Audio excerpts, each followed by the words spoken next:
السلام علیکم ورحمۃ اللہ وبرکاتہ۔ ناظرین، پروگرام دعا کیجئے کے ساتھ آپ کی خدمت میں حاضر ہیں۔ آج ہم انشاءاللہ آپ کے ساتھ گھریلو پریشانیوں سے نجات حاصل کرنے کی دعائیں شیئر کریں گے۔ اس موضوع پر آپ سے گفتگو ہوگی کہ کس طرح ہم اپنے خاندانی زندگی کو، اپنی معاشرتی زندگی کو خوشگوار بنا سکتے ہیں اللہ سبحانہ وتعالیٰ کی مدد کے ساتھ۔ کوشش اپنی جگہ، لیکن ہر کوشش اس وقت فائدہ مند ہو جاتی ہے جب انسان اس کے ساتھ ساتھ اللہ تعالیٰ سے دعا کرتا ہے۔ حدیث میں آتا ہے کہ اللہ سبحانہ وتعالیٰ کے نزدیک دعا سے زیادہ معزز اور کوئی چیز نہیں، یعنی سب سے زیادہ اللہ تعالیٰ جس چیز کو بندے کی ویلیو کرتے ہیں وہ دعا مانگنا ہے۔ اسی طرح ایک اور حدیث میں آتا ہے کہ دعا کرنا افضل عبادت ہے، یعنی انسان جب اللہ تعالیٰ کے آگے ہاتھ پھیلاتا ہے، اپنے دل کی پکار اپنے رب کو سناتا ہے، تو دراصل وہ عبادت کی حالت میں ہوتا ہے اور ایک افضل عبادت کر رہا ہوتا ہے۔ اس لیے کثرت کے ساتھ دعائیں کرتے رہنا چاہیے، لیکن یاد رہے کہ دعا کرنے سے پہلے اللہ سبحانہ وتعالیٰ کی تعریف ضرور کی جائے۔ اس سلسلے میں تعریف کے بے شمار کلمات ہمیں احادیث کی کتابوں میں ملتے ہیں۔ انہی میں سے ایک آتا ہے کہ آپ صلی اللہ علیہ وسلم سے سوال کیا گیا کہ کون سا کلام افضل ہے؟ آپ نے فرمایا جو اللہ نے اپنے فرشتوں اور اپنے بندوں کے لیے چنا، اور وہ ہے سبحان اللہ و بحمدہ، سبحان اللہ و بحمدہ۔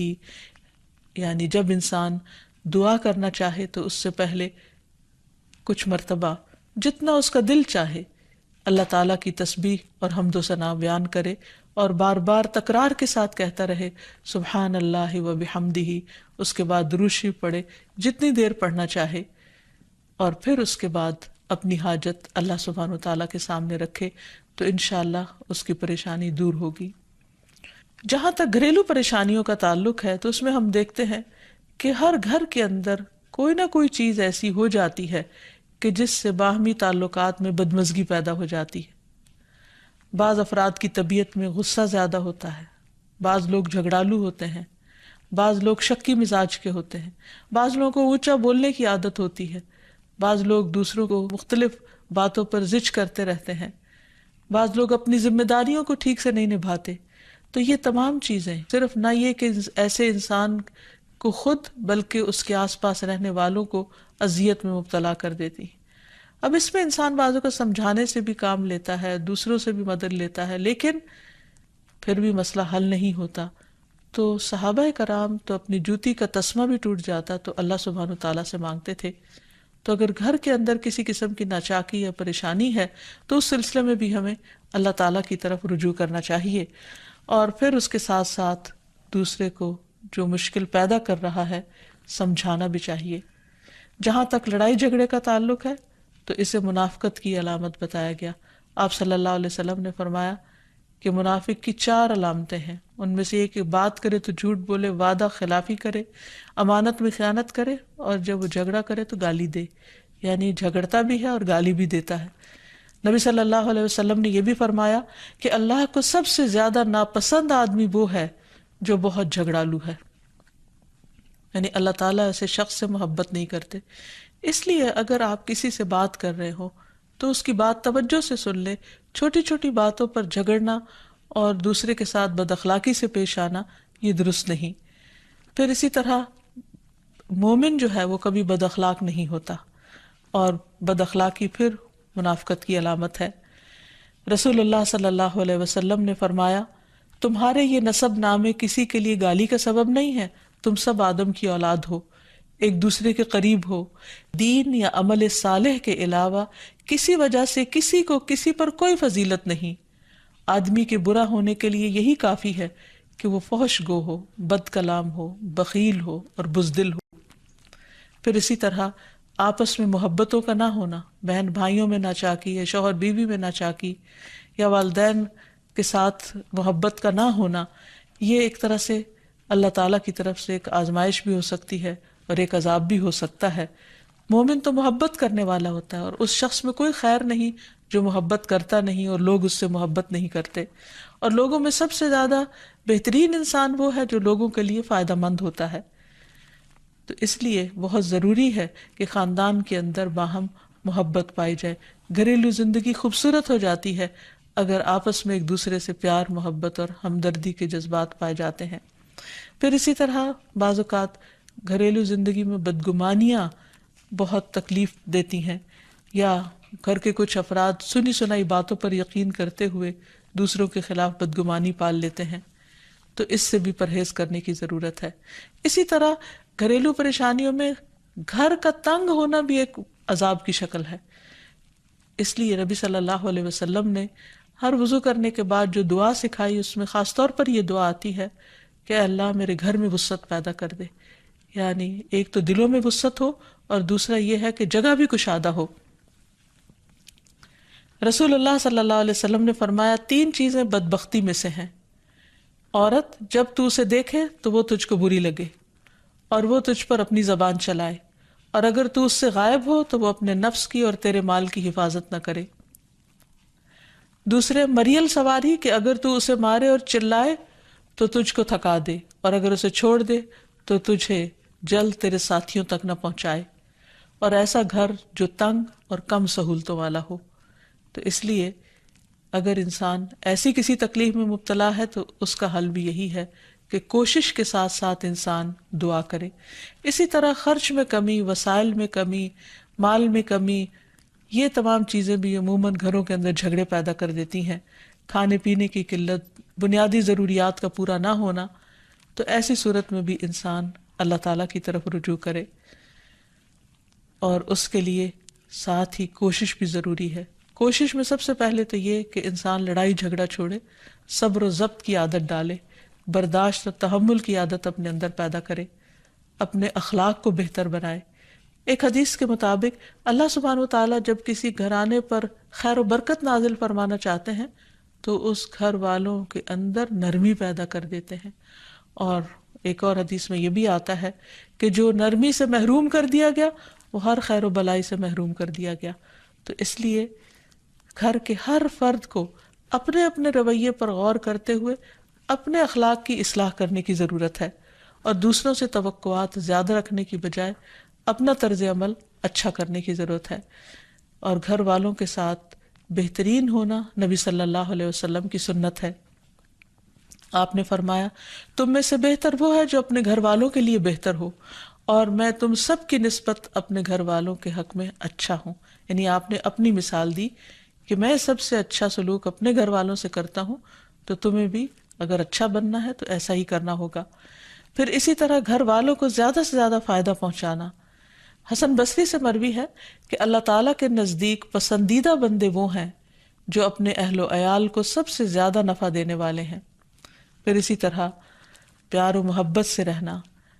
اگر لڑائی جھگڑا ہو بھی جائے یا کوئی غلط فہمی پیدا بھی ہو جائے تو اس وقت خاموشی اختیار کر لینا، مناسب وقت کا انتظار کر کے اس غلط فہمی کو دور کرنا ضروری ہے. پھر اسی طرح اللہ سبحانہ وتعالیٰ نے گھریلو زندگی کو خوشگوار بنانے کے لیے جو بہترین ہدایت ہمیں قرآن مجید میں دی ہے وہ ہے عفو و درگزر سے کام لینا.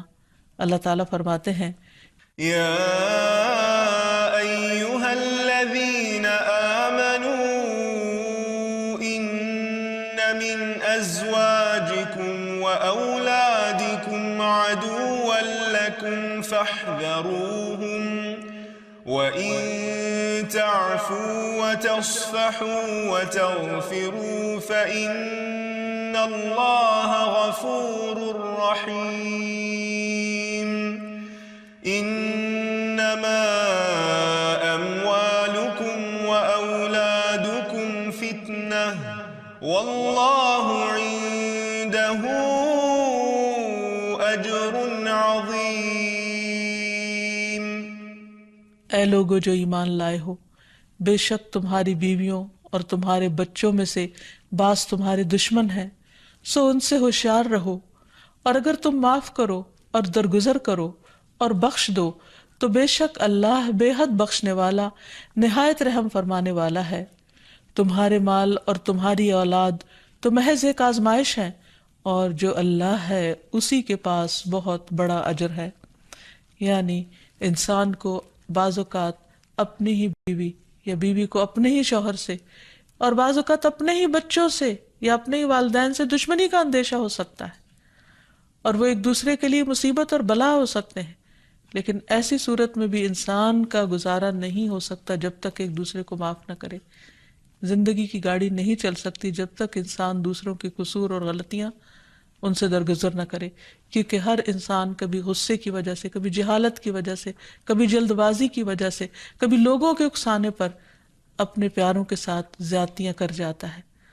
تو ایسی صورت میں انسان اگر چاہتا ہے کہ اس کی زندگی خوشگوار ہو تو اسے معاف کرتے رہنا چاہیے۔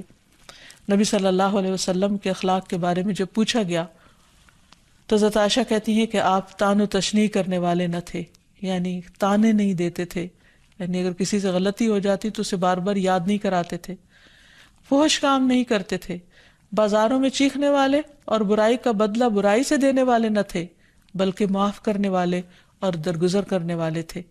اور حقیقت یہ ہے کہ جو جس کے جتنا قریب ہوتا ہے، جیسے گھر والے ہیں، اس کی غلطیاں اور اس کی کمزوریاں زیادہ سامنے آتی ہیں، اور پھر وہ ریپیٹڈلی سامنے آتی ہیں، بار بار سامنے آتی ہیں، تو ایسی صورت میں معاف کرنا بھی مشکل لگتا ہے، لیکن پھر بھی معاف کیے بغیر گزارا نہیں۔ پھر اسی طرح یہ ہے کہ انسان اگر ہمیشہ دوسروں کا حق ادا کرنے کی فکر کرے تو اس سے بھی بہت سے جھگڑے ختم ہو جاتے ہیں۔ شوہر اگر بیوی کو حق دینے والا ہو، بیوی خوشی سے شوہر کا حق دینے والی ہو، بہن بھائی ایک دوسرے کے اوپر قربانی کرنے والے ہوں، ایثار کرنے والے ہوں، تو ایسی صورت میں گھر کا ماحول بہت خوشگوار ہو سکتا ہے۔ عورت کے بارے میں فرمایا نبی صلی اللہ علیہ وسلم نے کہ عورت اس وقت تک ایمان کی حلاوت نہیں پا سکتی جب تک کہ وہ اپنے شوہر کا حق ادا نہیں کرتی۔ اسی طرح شوہر کے لیے نبی صلی اللہ علیہ وسلم کا یہ اسوہ حسنہ بہترین ہے کہ آپ صلی اللہ علیہ وسلم اپنے گھر ہوتے ہوئے اپنے گھر والوں کے کام کاج میں ہاتھ بٹایا کرتے تھے، ان کی خدمت کیا کرتے تھے۔ جب نماز کا وقت ہوتا تو فوراً نماز کے لیے تشریف لے جاتے۔ آپ اپنے چھوٹے چھوٹے کام خود کر لیا کرتے تھے۔ یعنی اس سے بھی یہ پتہ چلتا ہے کہ خوشگوار گھریلو تعلقات میں دوسرے پر بوجھ نہ بننا ایک بہت اہم نکتہ ہے، کیونکہ اگر ہر انسان اپنی ذمہ داری خود لے لے تو دوسروں کے لیے وہ خوشگوار ہو جاتا ہے۔ پھر اسی طرح گھر والوں کو اگر کوئی غم، تکلیف یا پریشانی ہو تو اس موقع پر اپنے اختلافات کو بھول کر ان کی مدد کرنا، ان کی کیئر کرنا اور ان کی دلجوئی کرنا، یہ بھی بہت ضروری ہے۔ اور حد الوسع گھر کا ماحول خوشگوار رکھنا چاہیے، ایک دوسرے کا احساس کرتے ہوئے اور ایک دوسرے کے کاموں میں عیب نہ نکالتے ہوئے اور ایک دوسرے کو اپریشیٹ کرتے ہوئے، ایک دوسرے کی اچھی خوبیوں کو اور اچھی باتوں کی تعریف کرتے ہوئے، اور اسی طرح بعض اوقات اپنی خواہشات کو پیچھے کرتے ہوئے، کیونکہ اگر ہر انسان یہ چاہے کہ زندگی اس کے مطابق، کیونکہ اگر ہر انسان یہ چاہتا ہو کہ ہر کام گھر میں اس کی مرضی کے مطابق ہو تو یہ ممکن نہیں۔ بہت سے گھروں میں ساس بہو کا جھگڑا کس بنا پر ہوتا ہے، یا آپس میں قریبی رشتوں کا جھگڑا اور فتنہ فساد کس وجہ سے ہوتا ہے؟ کیونکہ ہر شخص یہ چاہتا ہے کہ گھر کا نظام اس کی مرضی کے مطابق ہو، حالانکہ ایسا ہونا ممکن نہیں۔ تو اس لیے ہر انسان کو اپنی رائے بھی دینی چاہیے، لیکن دوسروں کی رائے کا بھی احترام کرنا چاہیے، اپنی ضرورت بھی پوری کرنی چاہیے، لیکن اس کے ساتھ ساتھ دوسروں کی ضروریات کا بھی خیال کرنا چاہیے۔ پھر اسی طرح بہت سے معاملات میں قناعت اختیار کرنی چاہیے، کیونکہ یہ زندگی بذات خود ایک امتحان ہے، اور اصل عیش و عشرت کی جگہ جنت ہے، دنیا نہیں، یا دنیا کا گھر نہیں۔ تو اس لیے ضروری ہے کہ مشکل حالات میں انسان اپنے عزیزوں کا، پیاروں کا، گھر والوں کا ساتھ دے، ان کی مدد کرے۔ مثلا شوہر کے اگر معاشی حالات تنگ ہیں تو بیوی ناجائز مطالبات نہ کرے، اسی طرح اگر بیوی بیمار ہے تو شوہر اس سے بہت زیادہ گھر کے کام کا مطالبہ نہ کرے۔ تو ایک دوسرے کے حالات کی رعایت کرتے ہوئے اگر انسان ایک دوسرے سے توقعات رکھے تو اس سے بھی حالات بہت خوشگوار ہو سکتے ہیں۔ اور پھر یہ کہ ہمیشہ دوسروں کی چھوٹی چھوٹی ایفرٹ پر ان کے لیے شکر گزاری کے جذبات ہونے چاہیے۔ مثلاً اگر کوئی آپ کو گھر میں پانی پلا دے تو آپ اس پر بھی شکریہ بولیں۔ ہم عام طور پر اگر گھر سے باہر کہیں ہوتے ہیں اور کوئی ہمارے ساتھ تھوڑے سا بھی احسان کا معاملہ کرے تو ہم اس کے احسان کو مانتے ہیں، لیکن گھر والوں کا احسان ماننا ایک مشکل کام لگتا ہے۔ تو اس لیے اگر ہم چاہتے ہیں کہ گھریلو زندگی خوشگوار ہو تو اس میں گھر والوں کے احسان کو بھی ماننا ضروری ہے. اور پھر چھوٹی چھوٹی اذیتوں کو بہت مینشن نہیں کرنا چاہیے، ان کا ذکر نہیں کرنا چاہیے، ان پر صبر کرنا چاہیے. تو جو شخص شکر اور صبر سے کام لیتا ہے اس کی زندگی لازماً خوشگوار ہوتی ہے.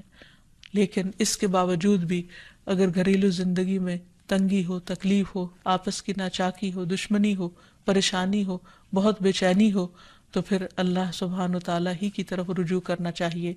کیونکہ قرآن مجید میں آتا ہے وَإِن يُرِدْكَ بِخَيْرٍ فَلَا رَادَّ لِفَضْلِهِ يُصِيبُ بِهِ مَن يَشَاءُ مِنْ عِبَادِهِ وَهُوَ الْغَفُورُ الرَّحِيمُ. اور اگر اللہ تجھ سے کوئی بھلائی کرنا چاہے تو کوئی اسے ٹالنے والا نہیں، وہ اپنے بندوں میں سے جسے چاہے فضل سے نوازتا ہے اور وہ بخشنے والا اور رحم کرنے والا ہے.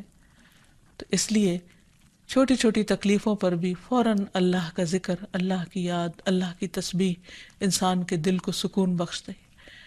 اور نبی صلی اللہ علیہ وسلم نے خصوصاً اپنی پیاری بیٹی فاطمہ رضی اللہ تعالی عنہا کو جب وہ گھر کے کام کاج کر کے تھک جاتی تھی، کیونکہ اپنے ہاتھ سے چکی پیستی، اپنے ہاتھ سے آٹا گوندتی، اپنے ہاتھ سے اپنے گھر کے کام کاج کرتی، بچوں کو لک آفٹر کرتی، تو بہت تھک جاتی تھی. اور اسی تھکاوٹ کی وجہ سے انہوں نے ایک دفعہ نبی صلی اللہ علیہ وسلم کے پاس جب کچھ قیدی آئے تو خادم کا مطالبہ کیا، لیکن آپ صلی اللہ علیہ وسلم نے ان کو خادم دینے کی بجائے یہ تسبیحات سکھائی اور فرمایا کہ جب تم اپنے بستر پر جانے لگو تو 33 بار سبحان اللہ، 33 بار الحمدللہ اور 34 بار اللہ اکبر پڑھ لیا کرو.